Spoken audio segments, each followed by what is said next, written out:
DDLR ಸಾಹೇಬ್ರು ಏನ್ ಮಾಡಿಬಿಟ್ಟಿದ್ದಾರೆ, ಜಿಲ್ಲಾಧಿಕಾರಿಗಳು ಅವ್ರು ಯಾವುದೇ ತರದ ಅದ್ರ ಬಗ್ಗೆ ಚರ್ಚೆನ ಮಾಡಿಲ್ಲ. ನನ್ನ ಅನಿಸಿಕೆ ಇವ್ರು ಏನಾರು ಕೊಟ್ಟಿರ್ಬೇಕು ADLR, ಆ ಕಾರಣಕ್ಕೆ ಇವರು ಅದು ಮುಂದುವರಿಸಿಲ್ಲ.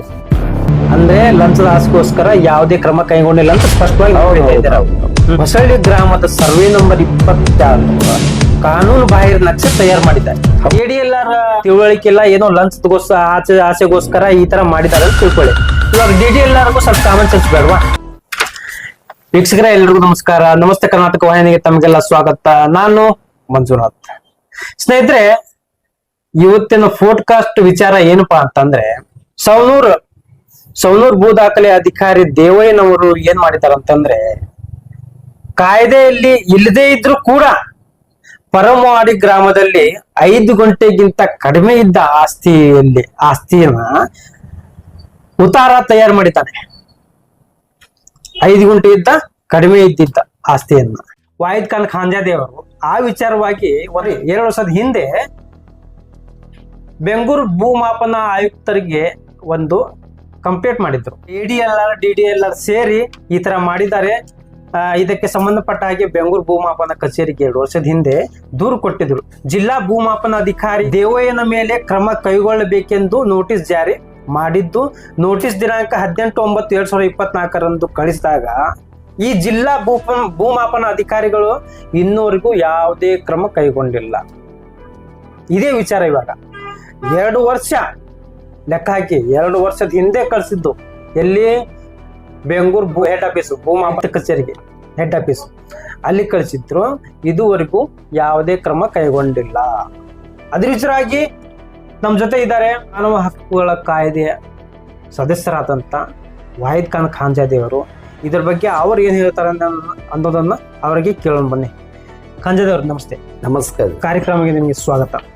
2 ವರ್ಷದ ಹಿಂದೆ ನೀವೇನ್ ಕಂಪ್ಲೇಂಟ್ ಹಾಕಿದ್ರಲ್ಲ, ಅಣಿಕೆ ಮಾಡೇ ಹಾಕಿದ್ರಿ ಹೆಂಗೆ ಈ ಪರಮವಾಡಿ ಗ್ರಾಮದ್ದು? ಹೌದು ಇದು ಮಾಡಿದ್ರಲ್ಲ ದೇವಯ್ಯನವರು 5 ಗಂಟೆ ಅಂತ ಕಡಿಮೆ 2024 8ನೇ ತಿಂಗಳ ಇವರು ಏನ್ ಮಾಡಿದ್ದಾರೆ ಅಂದ್ರೆ, ಪರಮವಾಡಿ ಗ್ರಾಮದಲ್ಲಿ ಸರ್ವೆ ನಂಬರ್ 144/3 ಮಾಲೀಕ ಹೆಸರ ಮೇಲೆ ತುಂಡು ಜಮೀನು ಇದು. ಇವರು ನಕ್ಷೆ ತಯಾರಿಸಿ, ಎಷ್ಟು ಮಾಲೀಕರು ಒಬ್ರೇ ಮಾಲೀಕ, ಅದೇ ಮಾಲೀಕನ ಮೇಲೆ ತುಂಡು ಜಮೀನು ಇವರನ್ನ ಮಾಡ್ಬಿಟ್ಟಾರೆ, ವಿಸ್ತರಣೆ ಮಾಡ್ಬಿಟ್ಟಾರೆ 5 ಗಂಟೆಗಿಂತ ತಳಗ. ಕಾಯ್ದೆ ಪ್ರಕಾರ ಇದು ಮಾಡಕ್ಕಾಗಲ್ಲ. ಇದು ನಮ್ಮ ವಿಷಯ ಗೊತ್ತಾದ ನಂತರ ನಾವೇನ್ ಮಾಡಿದ್ವಿ, ಮಾನ್ಯ ಆಯುಕ್ತ ಕಚೇರಿ ಬೆಂಗಳೂರಿಗೆ ನಾವು ಟೋಟಲ್ ದಾಖಲೆ ಸಮೇತ ನಾವು ಅವ್ರಿಗೆ ಒಂದು ದೂರು ಸಲ್ಲಿಸಿದ್ವಿ. ಈ ತರ ಆಗಿದೆ, ಇಲ್ಲೇ ಇದರ ಮೇಲೆ ವಿಚಾರಣೆ ನಡೆಸಿ ಸೂಕ್ತ ಕ್ರಮ ತಗೋಬೇಕು. ಅವ್ರೇನ್ ಮಾಡಿದ್ದಾರೆ, ರೆಸ್ಪಾನ್ಸ್ 1 ತಿಂಗಳದೊಳಗೆ ಕ್ಲಿಯರ್ ಆಗಿ DDLRಗೆ ಕಳಿಸಿಬಿಟ್ಟಿದ್ದಾರೆ. ಅವ್ರ ಜವಾಬ್ದಾರಿ ನಿಭಾಯಿಸಿದ್ದಾರೆ. ಯಾರು? ಬೆಂಗಳೂರು ಆಯ್ತು ನಿಭಾಯಿಸಿದ್ದಾರೆ. ಆಮೇಲೆ DDLR ಸಾಹೇಬ್ರು ಏನ್ ಮಾಡಿಬಿಟ್ಟಿದ್ದಾರೆ, ಜಿಲ್ಲಾಧಿಕಾರಿಗಳು ಅವ್ರು ಯಾವುದೇ ತರದ ಅದ್ರ ಬಗ್ಗೆ ಚರ್ಚೆನ ಮಾಡಿಲ್ಲ. ಎಲ್ಲಿ? ಜಿಲ್ಲಾ ಭೂಮಾಪನ ಅಧಿಕಾರಿ. ಹೌದು ಮಾಡೇ ಇಲ್ಲ ಅಂದ್ರೆ ಅದಕ್ಕೊಂದು ಕಾರಣ ಇದೆ. ಇದು ತಪ್ಪಾಗಿದೆ, ಗೊತ್ತು ಅವ್ರಿಗೆ ತಪ್ಪಾಗಿದೆ, ಅದಕ್ಕೆ ಮಾಡಿಲ್ಲ. ಇದು ನಮ್ಮ ಅನಿಸಿಕೆ ತಪ್ಪಾಗಿದೆ ಅಂತ ಹೇಳಿ. ಸೆಕೆಂಡ್ ಏನಂದ್ರ ಅವ್ರು ಏನೋ ಇದ್ರು ಈ ADLR ಜೊತೆ ಮಿಲಾಪಾಗೇ ಇರ್ತಾರ. ಅವ್ರು ಯಾವಾಗ ನೋಡಿದ್ರು ಈ ಕೆಲಸ ಹಗರಣ ಮಾಡೋದೇ ಇರ್ಲಿ, ತಪ್ಪು ಮಾಡೋದೇ ಇರ್ಲಿ, ಅವ್ರಿಗೆ ತಮ್ಮ ಪರ್ಸೆಂಟೇಜ್ ಹೋಗ್ಬಿಟ್ಲೆ ಅವ್ರು ಏನೂ ನೋಡಲ್ಲ, ಎಲ್ಲ ಮಿಂಗಲ್ ಆಗಿಬಿಡ್ತಾರೆ, ಸಹಿ ಹಾಕಿ ಕಳಿಸ್ಬಿಡ್ತಾರೆ. DDLR ಹೌದು ಇವ್ರೆಲ್ಲರೂ ಶಾಮೀಲಾಗೆ ಆಗ್ಬೇಕಲ್ಲ, ಇಲ್ಲಾಂದ್ರೆ ಆಗಕ್ ಸಾಧ್ಯ ಇಲ್ಲ. ಅದು ಈ ತರ ಒಂದು ಸಣ್ಣ ತಪ್ಪು ಯಾರು ಒಬ್ರು ಹಿಡಿದ್ರು ಅದ್ರ ಪ್ರಕಾರ ಕೆಲಸ ಅಲ್ಲೇ ಹೆಲ್ಡ್ ಅಪ್ ಆಗ್ಬಿಡ್ಬೇಕು. ಅದು ಶಾಮೀಲಾಗಿಂದಾಗ ಇಷ್ಟೆಲ್ಲ ಕೆಲಸ ಆಗುತ್ತೆ ಅಲ್ಲ. ಆಮೇಲೆ ಇನ್ನೊಂದು, ನಿಮ್ ನೋಟಿಸ್ ಅಲ್ಲಿ ನೋಡಿದೆ ಸ್ಪಷ್ಟವಾಗಿ ಬರೆದಿದ್ದಾರೆ. ಯಾರು? ಬೆಂಗಳೂರು ಭೂಮಾಪನಕ್ಕೂ ಆಯುಕ್ತರು ಏನಂತ ಬರೆದಿದ್ದಾರೆ ಅಂದ್ರೆ, ಸದರಿ ಪ್ರಕರಣದ ಬಗ್ಗೆ ಪರಿಶೀಲಿಸಿ ದಾಖಲೆಗ ಪ್ರತಿಗಳೊಂದಿಗೆ ಸ್ಪಷ್ಟ ಅಭಿಪ್ರಾಯದ ವರದಿಯನ್ನು ಶೀಘ್ರವಾಗಿ ಸಲ್ಲಿಸಲು ಅದರಲ್ಲಿ ಸ್ಪಷ್ಟವಾಗಿ ಬರೆದಿದ್ದಾರೆ. ಶೀಘ್ರವಾಗಿ ಸಲ್ಲಿಸ್ಬೇಕಂತ ಅವ್ರು ಹೇಳಿದ್ದಾರೆ. ಇದು ಇವರಿಬ್ರು ಸೇರಿ ಮಾಡಿದ್ರೆ ಇನ್ನೂವರೆಗೆ ನಿಮಗೆ ಇದು ಮಾಡೇ ಇಲ್ಲ, ಏನ್ ರೆಸ್ಪಾನ್ಸೇ ಮಾಡಿಲ್ಲ. ನಮಗ್ ಬಿಡಿ, ಇವಾಗ ಭೂಮಾಪನ ಜಿಲ್ಲಾ ಅಂದ್ರೆ ರಾಜ್ಯ ಭೂಮಾಪನ ಅಧಿಕಾರಿ ಆಯುಕ್ತರಿಗೆ ಅವ್ರಿಗೊಂದು ಗೌರವ ಬೇಡ, ಮತ್ತೆ ಇನ್ನೂರಿಗೆ ಸಲ್ಲಿಸಿಲ್ಲ ಅಂದ್ರೆ ಇದ್ರ ಬಗ್ಗೆ ನೀವೇನ್ ಹೇಳ್ತೀರಾ? ಇದರ ಬಗ್ಗೆ ಹೇಳೋದನ್ನ ಒಂದು ಅಧಿಕಾರಿಗೆ ಉಳಿಸೋದ ಪ್ರಯತ್ನ ಇದು. ಬಚಾವ್ ಮಾಡೋದು. ಹೌದೌದು, ಯಾಕಂತೀರಾ? ಬಚಾವ್ ಮಾಡಿದ ಕಾರಣ ಬಚಾವ್ ಯಾಕೆ ಮಾಡ್ಬೇಕು ಹೇಳಿ? ಬಚಾವ್ ಮಾಡಿದ್ದ ಕಾರಣ ಏನಪ್ಪಾ ಅಂದ್ರೆ ಇವ್ರಿಗೂ ಏನಾರ ಸಿಗತ್ತೆ. ಬಚಾವ್ ಮಾಡ್ಲಿಲ್ಲ ಅಂದ್ರೆ ಸಿಗಲ್ಲ. ಈಗ ಒಂದ್ ಅಧಿಕಾರಿಗೆ ನಾನು ತಪ್ಪು ಹಿಡಿದು ಅವ್ರಿಗೆ ಶಿಕ್ಷೆ ಕೊಡಿಸೋದ್ ಪ್ರಯತ್ನ ಆಗಿದ್ರೆ ಆ ಅಧಿಕಾರಿ ನಿಮ್ಗೆ ಸ್ಪಂದನೆ ಮಾಡಲ್ಲ, ಏನು ಕೊಡಾಕ್ ಬರಲ್ಲ, ಲಂಚ ಕೊಡಾಕನು ಸಿಗಲ್ಲ. ಅವಂಗ ನೀವು ತಗೊಳಕ್ ರೆಡಿ ಇಲ್ಲ, ಕೊಡಾಕ ರೆಡಿ ಇಲ್ಲ. ಶಿಕ್ಷೆ ಕೊಡಿಸೋದಂದ್ರ ಅದರ ಅರ್ಥ ಲಂಚ, ಅದರಲ್ಲಿ ಲಂಚ ತಗೋಬೇಕು, ಕೊಡ್ಬೇಕು, ಈ ತರ ಬರಂಗಿಲ್ಲ. ಶಿಕ್ಷೆನ ಆಗುತ್ತೆ. ಅವ್ನ್ ಉಳ್ಸೋದ್ ಪ್ರಯತ್ನ ಮಾಡಿದ್ರೆ ಅಲ್ಲೇ ಲಂಚದ ವ್ಯವಹಾರ ಬರುತ್ತೆ. ನನ್ನ ಅನಿಸಿಕೆ ಇವ್ರು ಏನಾರು ಕೊಟ್ಟಿರ್ಬೇಕು ADLR, ಆ ಕಾರಣಕ್ಕೆ ಇವರು ಅದು ಮುಂದುವರಿಸಿಲ್ಲ. ಅಂದ್ರೆ ಬೇರೆ ಕಾರಣ ಇರ್ಬೋದು, ಈ ಲಂಚದ ಸ್ಪಷ್ಟವಾಗಿ ಬೇರೆ ಏನ್ ಕಾರಣ ಇರುತ್ತೆ ಅವರೇ ಹೇಳಿ. ಬೇರೆ ಏನ್ ಕಾರಣ ಇರುತ್ತೆ? ಬೇರೆ ಕಾರಣ ಇಲ್ಲ ಅಂತ ಅವ್ರು ಹೇಳಲ್ಲ ಅಧಿಕಾರಿಗಳು. ಬೇರೆ ಏನ್ ಕಾರಣ ಇರುತ್ತೆ? ನಮ್ಗೆ ಏನ್ ಲಾಭನ ಇಲ್ಲ, ನಾವು ಹಂಗ ಬಿಟ್ಟಿದೀವಿ ಅಂದ್ರೆ ಅದು ತೋರಿಸ್ಲಿ ಅವರು, ಲಿಖಿತ ಒಳಗ್ ಕೊಡ್ಲಿ. ಅಂದ್ರೆ ಲಂಚದ ಆಸೆಗೋಸ್ಕರ ಯಾವುದೇ ಕ್ರಮ ಕೈಗೊಂಡಿಲ್ಲ ಅಂತ ಸ್ಪಷ್ಟವಾಗಿ ನೀವು ಹೇಳ್ತಾ ಇದ್ದೀರಾ. ಆಮೇಲೆ ಸವಣೂರು ತಾಲೂಕ್ ಹೊಸಳ್ಳಿ ಗ್ರಾಮದ ಸರ್ವೆ ನಂಬರ್ 27 ಕಾನೂನು ಬಾಹಿರ ನಕ್ಷೆ ತಯಾರು ಮಾಡಿದ್ದಾರೆ. ಯಾರು? ದೇವಯ್ಯನವರು. ನಕ್ಷೆ ಅಂದ್ರೆ ಒಂದು ನಕ್ಷೆ ತಯಾರಿಸ್ತಾರಲ್ಲ, ADLR ಒಬ್ಬರದೇ ಪಾತ್ರ ಇರುತ್ತಾ ಅಥವಾ ಅದಕ್ಕೆ ಸಂಬಂಧಪಟ್ಟಾಗ ಸಿಬ್ಬಂದಿಗಳದ್ದು ಪಾತ್ರ ಇರುತ್ತಾ? ಇದರಲ್ಲಿ ಕನಿಷ್ಠ 4 ಜನರ ಪಾತ್ರ ಇರುತ್ತೆ. 4 ಜನ. ಯಾರ್ಯಾರು ಸರ್? ಅಳತೆ ಮಾಡೋರು ಫಸ್ಟ್ ಅರ್ಜಿ ಹಾಕಿದಾಗ ಅಳತೆ ಮಾಡೋಬ್ಬರು ಸರ್ವೆ ಡಿಪಾರ್ಟ್ಮೆಂಟ್ನವ್ರು, ಅದು ಗುತ್ತಿಗೆದಾರಲ್ಲಿ ಅಥವಾ ಗೌರ್ಮೆಂಟ್ ಇರ್ಲಿ, ಸರ್ಕಾರಿ ಇರ್ಲಿ, ಅವ್ರು ಹೋಗಿ ಮೊದಲು ಅಳತೆ ಮಾಡ್ತಾರೆ. ಅಳತೆ ಮಾಡಿದಾಗ ಪರಿಶೀಲನೆ ಮಾಡಕ್ ಮತ್ ಬರುತ್ತೆ. ಅದ ಅವ್ರ ನಕ್ಷೆ ತಯಾರಿಸಿ ಸಿಸ್ಟಮ್ ನಲ್ಲಿ ಅಪ್ಲೋಡ್ ಮಾಡ್ತಾರೆ. ಅಪ್ಲೋಡ್ ಮಾಡಿದಾಗ ಅಲ್ಲಿ ಪರಿಶೀಲನೆ ಮಾಡಕ್ ಒಬ್ಬರು ಅಧಿಕಾರಿ ಇರ್ತಾರೆ. ಆ ಅಧಿಕಾರಿ ಪರಿಶೀಲನೆ ಮುಕ್ತಾಯ ಆಗಿಂದಾಗ ಅಂಗೀಕರಿಸಿದವರು ಅಲ್ಲಿ ಒಂದಿರ್ತಾರೆ. ಅಂಗ್ರಿ ಅಂದ್ರೆ ಫೈನಲ್ ಇದು, ಅದು ಫೈನಲ್. ಇದಕ್ಕೆ ADLR ಹೆಬ್ಬಟ್ಟು ಕೊಡಬಹುದು, ಥಂಬ್ ಕೊಡಬಹುದು. ಆ ಪ್ರಕಾರ ಎರಡನೇದವ್ರು ಪರಿಶೀಲಿಸಿ ಅವ್ರು ಮುಂದೆ ಓಡಿಸ್ತಾರೆ, ಪರಿಶೀಲನೆ ಮಾಡಿ ಮುಂದ್ ಕಳಿಸ್ತಾರೆ. ಮೂರನೇದವ್ರು ಏನ್ ಮಾಡ್ತಾರೆ? ಅಂಗೀಕರಿಸಿ ಅಂದ್ರೆ ಲಾಸ್ಟ್ಗೆ ಹೌದು ಫೈನಲ್ ಕೊಟ್ಟಿಂದಾಗ ADLR ಕಡೆ ಥಂಬ್ಗೆ ಹೋಗುತ್ತೆ. ಆದ್ರೆ ನೀವು ಕೇಳಿದ ಪ್ರಕಾರ ಈಗ ಇವರು 4 ಜನಕ್ಕೂ ಶಿಕ್ಷೆ ಆಗ್ಬೇಕು. 4 ಜನಕ್ಕೆ? ಹೌದು, 4 ಜನ ಸರ್. ಇವಾಗ ಮೇನ್ ಪಾತ್ರಧಾರಿ ADLR, ಅವ್ರಿಗೆ ಮಾತ್ರ ಆಗ್ಬೇಕು. ಇವ್ 4 ಇಲ್ಲ, ಯಾಕಂದ್ರೆ ಇವ್ರೇ ನಾವು ಮಾಡಲ್ಲ, ಇದು ಸರ್ಕಾರ ಒಳಗ ಆದೇಶ ಇಲ್ಲ ಈ ತರದ್ ಮಾಡೋದಂತ ಹೇಳಿ ಇವ್ರು ಅಲ್ಲೇ ಹೆಲ್ಡಪ್, ಅಲ್ಲೇ ಅದು ಅರ್ಜಿಗೆ ವಿಲ್ಲೆಗೊಳಿಸಿದ್ರೆ ಏನೂ ಆಗ್ತಿದ್ದಿಲ್ಲ. ಸ್ಟಾರ್ಟಿಂಗ್ ಈಗ ADLR ಎಷ್ಟು ಅದರಲ್ಲಿ ಭಾಗವಹಿಸಿದಾರೆ ಅದಕ್ಕಿಂತ ದೊಡ್ಡ ಭಾಗ ಇವ್ರು. ಈ 3 ಜನ ತಯಾರಿಸಿದ ಅವ್ರ ತೆಳಗಿರೋ ಅವ್ರದ್ದಿದೆ. ಇವ್ರು 3 ಜನನು ಬರ್ತಾರೆ ಈ ಪಿಕ್ಚರ್. ಈ ನಕ್ಷೆ ತಯಾರಲ್ಲ ಇವರು ಹೊಣೆಗಾರನ. ಎಷ್ಟು ADLR ಹೊಣೆಗಾರ ಇದ್ದಾರೆ, ಇವರು ಅಷ್ಟೇ ಹೊಣೆಗಾರ. ಅಂದ್ರೆ ಅವ್ರ 3 ಜನ ಈ ಜಮೀನು ನಕ್ಷೆ ಮಾಡ್ಲಿಕ್ಕೆ ಅರ್ಹ ಇಲ್ಲ, ಯೋಗ್ಯವಿಲ್ಲ ಅಂತ ಹೇಳಿದ್ರೆ ಆ ADLR ಮಾಡ್ತಿರ್ಲಿಲ್ಲ ಅಂತ ಹೇಳ್ತೀವಿ. ಅವ್ರ ಏನ್ ಮಾಡ್ತಿದ್ರು ಮುಂದಿನ ಕ್ರಮ ಅದು. ಆದ್ರೆ ಇವ್ರು ತಯಾರಿಸಿ ರೆಡಿ ಆಗಿ ಎಲ್ಲಾ ಮಾಡಿಬಿಟ್ಟು ಕಳಿಸಿದ್ದಾರೆ. ಅಂದ್ರೆ ಇವ್ರೆಲ್ಲರೂ ಶಾಮೀಲ್ ಆಗಿದ್ದಾರೆ. ಬರೀ ADLR ಅಷ್ಟೇ ಅಲ್ಲ, ಉಳ್ಕಿದ್ದು ಸಿಬ್ಬಂದಿರು ಶಾಮೀಲ್ ಇದ್ದಾರೆ. ಅವ್ರ ಸೈಕ್ ಮಾಡಿ ಮುಂದೂಡಿದ್ರೆ ತಾನೇ ಹೋಗೋದು, ಇಲ್ಲಾಂದ್ರೆ ಹೋಗಲ್ಲ. ಹೆಂಗಾಗುತ್ತೆ? ಅವ್ರ ಏನ್ ಮಾಡಿದಾರೆ ಅಂದ್ರೆ ತಪ್ಪು, ಒಟ್ಟು ಕಾನೂನು ಬಾಹಿರ ಇದ್ರು ಸೈ ಮಾಡಿ ಕಳಿಸಿಬಿಟ್ಟು ADLR ಕಳಿಸ್ಬಿಟ್ಟು. ಸರಿ, ಆಮೇಲೆ ಇನ್ನೊಂದು ADLR ಬಿಡಿ, ಅವ್ರಿಗೆ ಇವಾಗ ತಿಳುವಳಿಕೆ ಇಲ್ಲ, ಏನೋ ಲಂಚಗೋಸ್ಕರ ಆಸೆಗೋಸ್ಕರ ಈ ತರ ಮಾಡಿದಾರೆ ಅಂತ ತಿಳ್ಕೊಳ್ಳಿ. ಇವಾಗ DDLRಗೂ ಸ್ವಲ್ಪ ಕಾಮನ್ ಸೆನ್ಸ್ ಬೇಡವಾ? ಬೇಕು. ಅಲ್ಲ, ನಮ್ಮ ಚರ್ಚೆ ಇವಾಗ DDLR ನೋಡ್ಪಾ, ಈ ತರ ಮಾಡಿದ ತಪ್ಪು, ಈ ತರ ಮಾಡ್ಬಾರ್ದು, ಈ ತರ ಮಾಡ್ಬೇಕು ಅನ್ನೋದು ಅವ್ರಿಗೆ ಅಧಿಕಾರ ಇರುತ್ತೆ. ಅದು ಹೇಳ್ಬೋದು ಇತ್ತಲ್ಲ, ಇದ್ರ ಬಗ್ಗೆ ನೀವೇನ್ ಹೇಳ್ತೀರಿ? ನಾ ಮೊದಲು ಇದರ ಬಗ್ಗೆ ವಿಷಯ ಹೇಳೇನಿ. ಎಲ್ಲಾರು ಒಂದೇ ಸರ್ಕಲ್ ಇದೆ. DDLR ಒಂದ್ 50,000 ಸಿಕ್ಕರೆ ಎಲ್ಲಾರು ಇಷ್ಟು ಹಣ ಅಂತ ಹೇಳಿ ಮೊದಲೇ ಅವ್ರು ಇದು ಮಾಡ್ಬಿಟ್ಟಿರ್ತಾರೆ.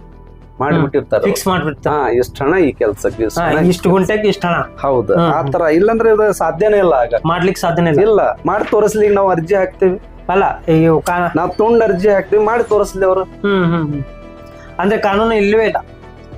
ಕರ್ನಾಟಕ ಸರ್ಕಾರ ಕಾನೂನಲ್ಲಿ ಇಲ್ವೇ ಇಲ್ಲ. ಇಲ್ಲವೇ ಇಲ್ಲ. ಈ ತರದ್ ಸಣ್ಣ ಪುಟ್ಟ ನಕ್ಷೆ 1-2 ಗುಂಟೆ ಮಾಡೋದು ಇಲ್ವೇ ಇಲ್ಲ. ಎಷ್ಟ್ರ ಮೇಲ್ ಮಾಡ್ಬೋದು? 5 ಗುಂಟೆ ಮೇಲ್ಪಟ್ಟಿರ್ಬೋದು.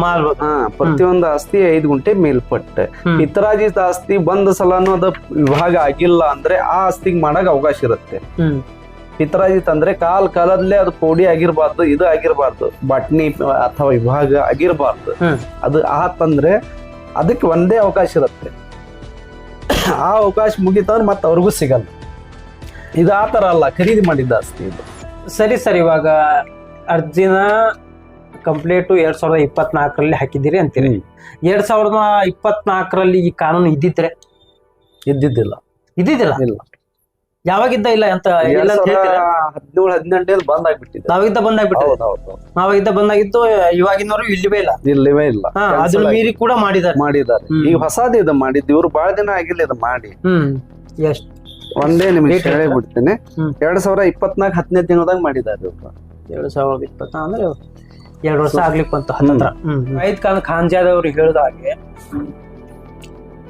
ತಾಲೂಕ್ ಭೂಮಾಪನಾಧಿಕಾರಿ ಮತ್ತು ಜಿಲ್ಲಾ ಭೂಮಾಪನಾಧಿಕಾರಿಗಳು ಆಮೇಲೆ ಸಿಬ್ಬಂದಿಯವರು ಬರ್ತಾರೆ ಇದರಲ್ಲಿ.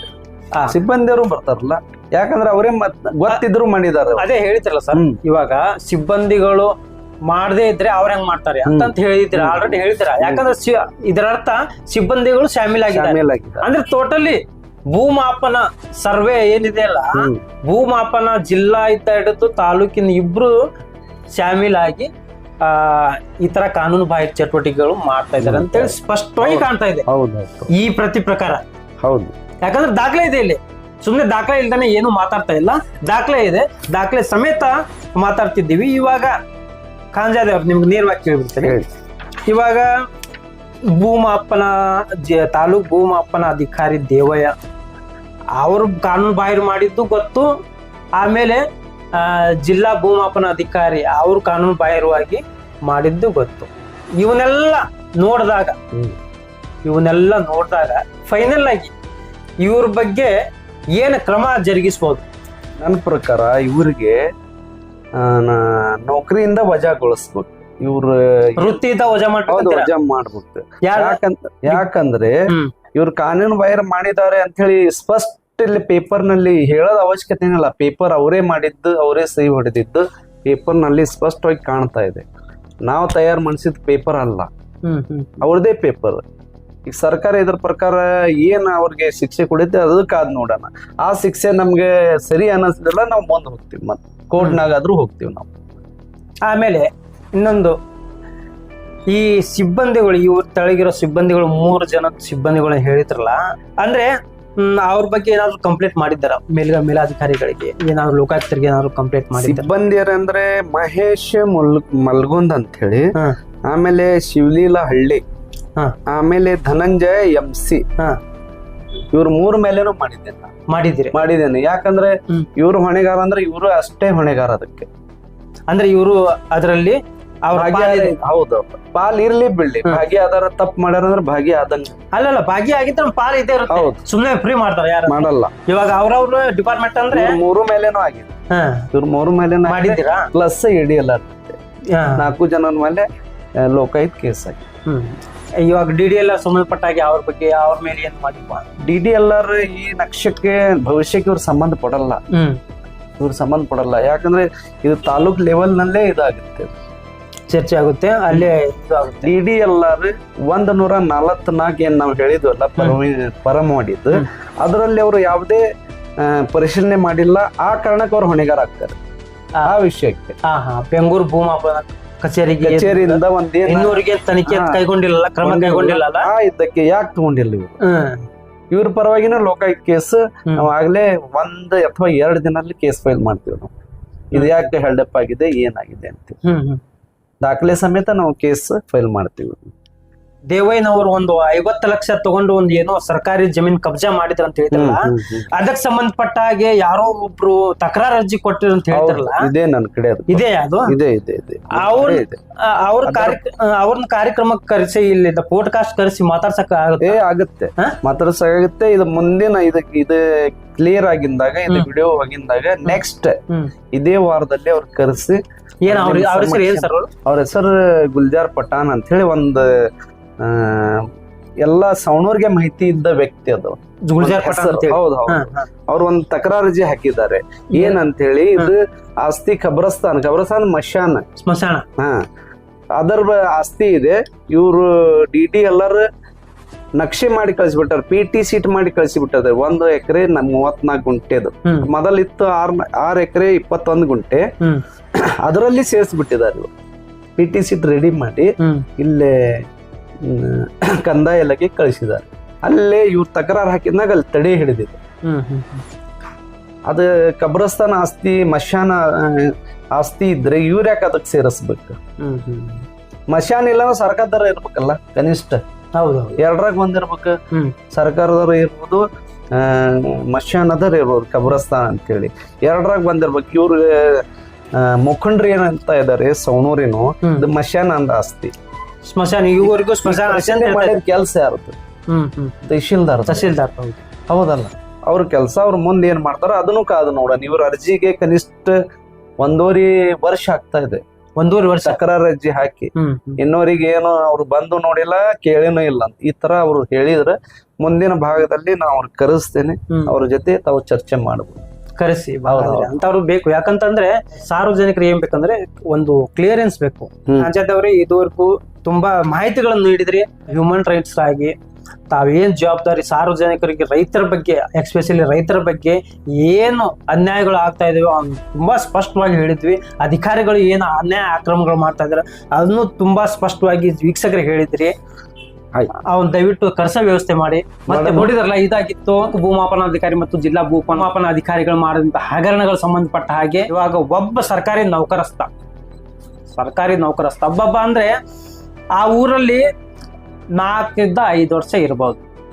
25 ವರ್ಷದಿಂದ ಇಲ್ಲೇ ಜಾಂಡ ಊರ್ಕೊಂಡು ಕುಂತಿದ್ದಾನಂದ್ರೆ ದೇವಯ್ಯ, ಅವನಿಗೆ ಎಷ್ಟು ಆದಾಯ ಇರ್ಬೋದು ನೀವೇ ಲೆಕ್ಕ ಹಾಕಿ. ಅದನ್ನ ಫಿಕ್ಸ್ ಆಗಿಬಿಟ್ಟಿದೆ. ನಿವೃತ್ತರ ಆಗ್ಬೇಕು ಒಂದು, ಇಲ್ಲ ಅಂತಂದ್ರೆ ಜೈಲ್ ಆಗ್ಬೇಕು ಒಂದು. ಇದು ಮಾತ್ರ ಫಿಕ್ಸ್ ಆಗಿತ್ತು. ಯಾವುದೇ ಕಾರಣಕ್ಕೂ ಕಮಿಟ್ಮೆಂಟ್ ಅನ್ನೋ ಮಾತಿಲ್ಲ. ನಮಸ್ಕಾರ.